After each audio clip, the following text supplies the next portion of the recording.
it's about time for the break, but do you have questions? I have a question for Ken. How do you know when you said you walk in, you can see who the non-Catholics are right away? How do you know that? Well, the whole sign of the cross is the first dead giveaway, and if you know when to stand up, sit down, or kneel down, because we have a lot of sequencing, so you got to figure that out. More question for you. As a new person at Goshen College, did you learn something from Judith? From Judith, I did. We had a great conversation a couple weeks ago, and she also clued me into the Mennonite game. So that was a good one that we could laugh about. But Judith did share some great history of the college and gave me a kind of an appreciation of how the college has grown over the years. I remember when I first started as director of communications, I thought, why don't we run a real story on art? I have a son who works in art, and so we ran a big story on Ab Hirschberger. You can't imagine the blowback we got that an artist was being featured in the Goshen College Bulletin, and he had a mustache. Was it a mustache or a beard, Ab, that people really objected to? So that was kind of startling.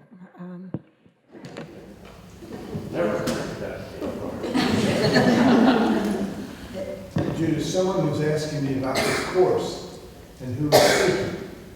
And I mentioned that you were one of the persons. And he said, Judith Davis, she's not a very Orthodox Catholic. She even believes that women should be priests. Is that true? Yes, it is. Repeat the question. In fact, I support the Women's Ordination Conference and the call to action, which has been forbidden on some parish grounds, and I'm a member of and write for Future Church, which is another progressive organization. So that's why I said I cherish the tradition of dissent. You know, I think that you can work for reform. I called myself, as a matter of fact, as early as 1994, I called myself a radically reformed Catholic. And so, in that, yeah, that's probably a little unorthodox, but not terribly. They didn't hear the question. They did not hear the question. Ed said that someone had heard that I was going to be in this course and said, she's not a very Orthodox Catholic. It all depends on what your definition of Orthodox is. Certainly not Greek Orthodox. Other questions? It's more of a comment than a question, but a couple of weeks ago I worshiped with my son and his family in a Catholic parish in the Washington, D.C. area, and I was taken by how integrated it was. That particular Mass that we went to was a Saturday evening, but I think it was pretty much typical of the other Masses they had. And I would say that probably half of the people in there were African American and the other half white. And that's not something that we Protestants, I'm not of the Anabaptist tradition, but I think any Protestant cannot be very proud of how racially segregated we are. Have you found that other Catholic parishes tend to be more integrated than we? Well, I mean, speaking from the few parish experiences I have, growing up in New York, definitely there was a fair amount of integration racially and ethnically. The parish I was in Harrisonburg, definitely. We had a very large immigrant population and refugee population who had come to Harrisonburg.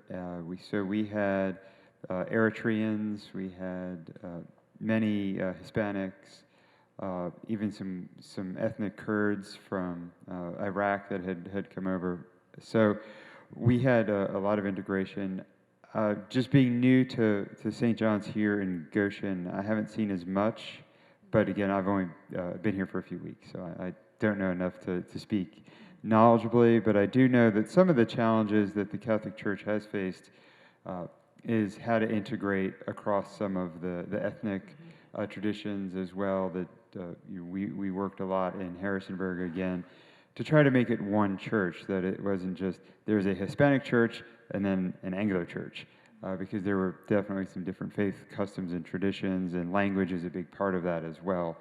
So we're working through it. I'm not saying it's perfect, but I have seen, at least along some racial lines, some differences. I just wondered if the parish idea had anything to do with it, where I think the Catholic Church, I believe, is more parish organized in a specific Geographic. Exactly. Exactly. Yeah. Did you want to add anything? Okay. I noticed Excuse recently. me, I think the cord will reach. Oh,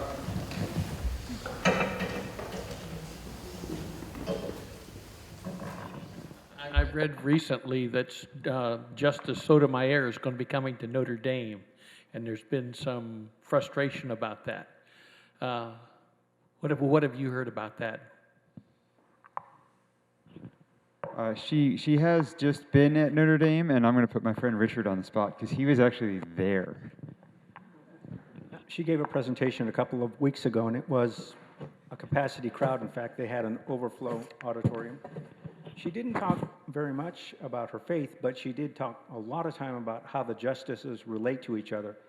And probably the key takeaway is that they have learned to get along despite their differences. So she said that even though the court mirrors the ideological differences in society, that they find ways to continue to connect. For example, they have lunch at least twice a week, and they visit each other's offices. So she said, even on the bench they'll disagree, they're not like that in the free time, because for one thing, they're lifetime appointees, and they know if they disagree on one ruling, that about 60% of the time they do agree on rulings.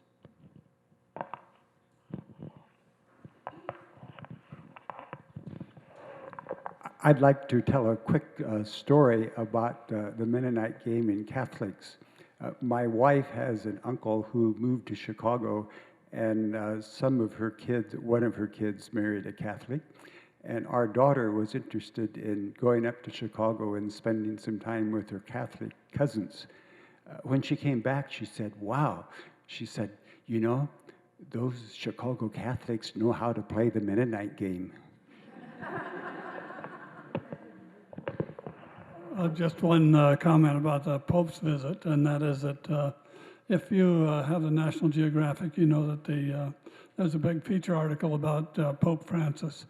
And the person that did the article and the photography, who is also featured on 60 Minutes, CBS 60 Minutes, he's taken 68,000 pictures of the Pope. He has access to him practically wherever he goes, in places where most people are not allowed. And his name is Dave Yoder. He's a Mennonite.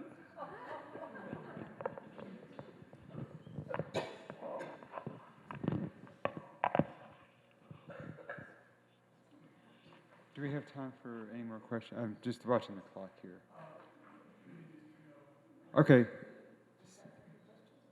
All right, Judy's going to have to go, so why don't we maybe transition to the next piece, and then we can catch some questions on the back end just to be